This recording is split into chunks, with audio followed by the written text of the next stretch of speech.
को बहुत बहुत बधाइयाँ। अमन ने अभी अभी 12 पास किया है और इसी बीच में अमन ने बहुत प्रयास किया और एक कविता संग्रह की है, कविताएं हैं और आज ही ये किताब आई है तो इसकी अनबॉक्सिंग हम लोग करने वाले हैं और इसमें जो कविताएं होंगी सीरियल वाइज हम आप लोगों के बीच में रखने का पूरा प्रयास करेंगे और मुझे पूरी उम्मीद है कि अमन की जो ये कोशिश इस किताब के अंदर बंद है, इससे आपके माध्यम से हर उस व्यक्ति तक पहुंचाने का प्रयास किया जाएगा जो कविताओं को समझते हैं और जिन्होंने कविताओं के माध्यम से इस दुनिया में एक नया मुकाम हासिल किया और दुनिया को बहुत हद तक बदलने का प्रयास किया।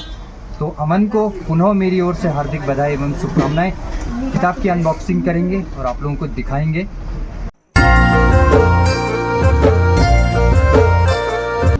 वाह, 4 चैप्टर, ठीक है। नोट्स, इतने सारे नोट्स, ये भी बहुत अच्छी है ना। हाँ, ये बुक इस प्रकार की है और आप देख सकते हैं कितना अच्छे से प्रिंट किया है और ये एक विलेज है और विलेज के लिए जाती हुई सड़क और इसी सड़क से संबंधित बहुत सारी कविताएं इसमें अमन के द्वारा लिखी गई हैं।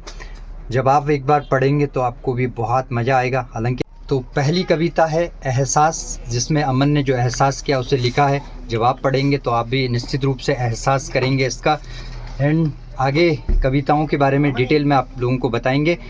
आप सभी का बहुत बहुत धन्यवाद और अमन को शुभकामनाएं। लिखी और जो मुझे 27 मैंने और मेरे बड़े भाई है गौरव पांडे और हमने डिस्कस करके कहा कि एक बुक को पब्लिश करते हैं और उन्होंने बहुत सपोर्ट किया मुझे और बताया कि ये कविताएं आप लिख सकते हो, रख सकते हो बुक में और हमने 27 कविताओं का ये संग्रह सड़क निकाला है। आगे का क्या कुछ सोचा है इस क्षेत्र में आपने? मैंने सोचा है कि पहले तो आप लोग जितना प्यार दोगे, मतलब आप लोग इसे देखोगे पढ़ोगे वो सही है, लेकिन मुझे इस किताब को ऐसी ऑडियंस तक पहुंचाना है जो सच में चाहती है कि वो पढ़ने वाली ऑडियंस बहुत कम है हमारे इधर, क्योंकि हमारा जो एरिया है वो सिर्फ इस बात पे ध्यान देता है कि आप स्कूल का सिलेबस पूरा करें, आप अच्छे नंबर लाएं, फिर आप गवर्नमेंट जॉब की तरफ भागें या सिविल जॉब की तरफ भागें। आपकी ज़िंदगी एकदम हौच-पौच कर देते हैं, खिचड़ी पक जाती है आपकी ज़िंदगी में, आपके दिमाग में। आप अपने विचार नहीं ढूंढ पाते, अपने आप को नहीं ढूंढ पाते। तो सेल्फ इंट्रोस्पेक्शन जब तक आप नहीं करते हैं तब तक कुछ नहीं कर पाते। तो अगर आप चाहते हैं कि as a author, as a writer, as a poet आप चाहते हैं कि आपके क्षेत्र से कोई हो, तो आपको इस किताब को ख़रीदना होगा, क्योंकि खाली बोल के या लिख के एक लेखक का घर नहीं चल सकता है, उसके लिए फाइनेंस बहुत ज़रूरी होता है। बस मुझे ज़्यादा कुछ नहीं चाहिए, सिर्फ इतनी हेल्प चाहिए कि मैं अगली बुक पब्लिश कर सकूं। उतने पैसे जुटाना चाहता हूं और मैं चाहता हूं कि एज अ राइटर ही अपना करियर आगे बढ़ाऊँ। आप क्या भविष्य में कवि सम्मेलनों में भी प्रतिभाग करेंगे? जी, वो अभी दूर की बात है मेरे लिए, अभी मेरा बिगिनिंग है।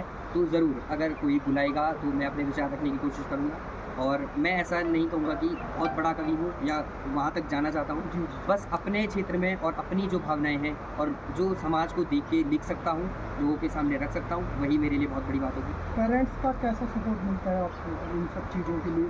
क्योंकि आजकल के अभिभावक जो हैं अधिकतर अपने बच्चों को सरकारी गवर्नमेंट जॉब की तैयारी के लिए कहते हैं, तो क्या कुछ रहता है? हाँ, तो ऐसी ही एक चीज़ थी कि मैं भी पहले सोच रहा था कि गवर्नमेंट जॉब कर लूँ। एसएससी सीजीएल वगैरह के पेपर होते हैं, जीडी के पेपर होते हैं, मतलब नॉन ग्रेजुएशन पे जीडी का पेपर होता है। तो मैं भी सोच रहा था कि कुछ ना कुछ कर लूँ, या आर्मी में हमारे पहाड़ से तो आर्मी में ही जाते हैं सब, मैं भी वही सोच रहा था। लेकिन पेरेंट्स के मेरा कभी दबाव नहीं रहा, क्योंकि मैं एक ऐसा बच्चा हूँ जो गाँव से पढ़ के आया है और शहर में माँ बाप ने उसका खर्चा उठाया है। ऐसे बहुत कम लोग होते हैं, माँ बाप का बहुत सपोर्ट था, उन्हीं के सपोर्ट से एक ऐसा बच्चा जिसका भविष्य या तो होटल मैनेजमेंट हो सकता था या सरकारी जॉब हो सकता था, वो आज एक ऑथर बनने को निकला है। पूरा सपोर्ट उनका है, क्योंकि बुक पब्लिशिंग या राइटिंग एक ऐसा स्किल है, ऐसा फील्ड है जहाँ पे एकदम से आपको पैसे नहीं मिलते। तो वहाँ पे आपको जो बैक सपोर्ट, फाइनेंस सपोर्ट बहुत ज़रूरी होता है। हम कई बार क्या करते हैं कि फाइनेंस सपोर्ट को भूल जाते हैं, माँ बाप का सिर्फ मोरल सपोर्ट लेके चलते हैं। मोरल सपोर्ट तो बहुत है, अगर वो नहीं होता तो हमारे पास न शब्द होते, ना भाग होते,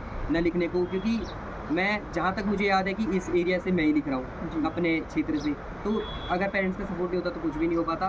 फाइनेंशियल सपोर्ट हो, मोरल सपोर्ट हो, बहुत रहा है और आगे भी रहेगा। चलो, बहुत अच्छी बातें आपने कही और आपके पेरेंट्स, आपके पिताजी भी यहाँ पे मौजूद हैं, उनसे भी जानेंगे। जी, क्या कहना चाहेंगे अपने बेटे की इस उपलब्धि के लिए? इसके लिए सबसे पहले तो मैं अपने माध्यम से आपके न्यूज़ चैनल का धन्यवाद अदा करना चाहता हूँ कि आपने अपने माध्यम से इस चीज़ को पब्लिक तक पहुँचाने का काम किया है। सबसे पहले आपका धन्यवाद। इस किताब के बारे में मैं ये कहना चाहूँगा कि जो इस बालक ने अपनी बहुत कोशिशों के बाद इस चीज़ को पब्लिक तक लाने का काम किया है। सभी लोगों से मेरी अपील रहेगी कि जो भी शिक्षा के क्षेत्र में पढ़ने के इच्छुक लोग हैं, उन लोगों से मेरी यही गुजारिश रहेगी कि आप सभी इस किताब को अधिक से अधिक पढ़ें और ऐसे बच्चों को आगे बढ़ाने में अपना सहयोग प्रदान करें।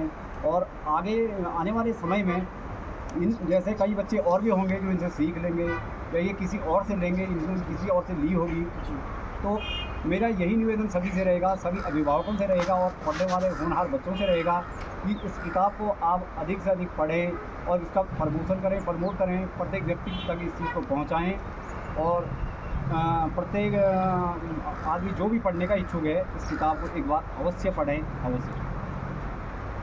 मैं एक चीज़ आपसे पूछना भूल गया कि जो ये सड़क आपने लिखा है, ये सड़क का टाइटल कैसे आपके माइंड में आया? ये बहुत अच्छा क्वेश्चन है, क्योंकि इसमें दो कविताएं थी। एक थी इको मिके, जो एक पंजाबी वर्ड है, और एक था सड़क। तो हमारा पहले क्लैश ये चल रहा था कि कौन सा हम टाइटल रखें। तो मैंने जब बड़े भैया से पूछा था, मेरे बड़े भाई हैं गौरव पांडे, जैसे कि मैंने पहले भी बताया आपको, तो उन्होंने कहा कि सड़क टाइटल थोड़ा क्या लगता है, रूटेड लगता है, और सड़क के बहुत सारे अर्थ हैं। सड़क को हम अक्सर यही समझते हैं कि सड़क यही है जिस पे गाड़ियाँ चल रही हैं। सड़क का मेन होता है दो चीज़ों को जोड़ना। वो दो मन हो सकते हैं, दो दिल हो सकते हैं, दो रिश्ते हो सकते हैं, तो वो सड़क है। और टाइटल आपको पूरा पता चलेगा जब आप इस कविता को पढ़ेंगे खुद से।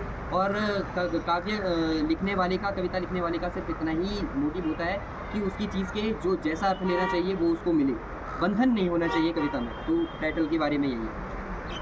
जैसा कि यहाँ पर अमन पांडे जी ने बताया कि सड़क ना सिर्फ गाड़ी की सड़क है, बल्कि पैदल सड़क या दो जोड़ने का जो काम करती है उसको सड़क से जोड़ा गया है। तो आप सभी लोगों से भी हमारे चैनल के माध्यम से हम निवेदन करना चाहेंगे कि अपने क्षेत्र के युवा कवि और लेखक को आगे बढ़ाने के लिए आप लोग भी इस किताब को अवश्य खरीदें, पढ़ें और अपने बच्चों के लिए भी खरीदें और अपने बच्चों को भी ऐसे ही किताब लिखने के लिए प्रेरित करें। धन्यवाद।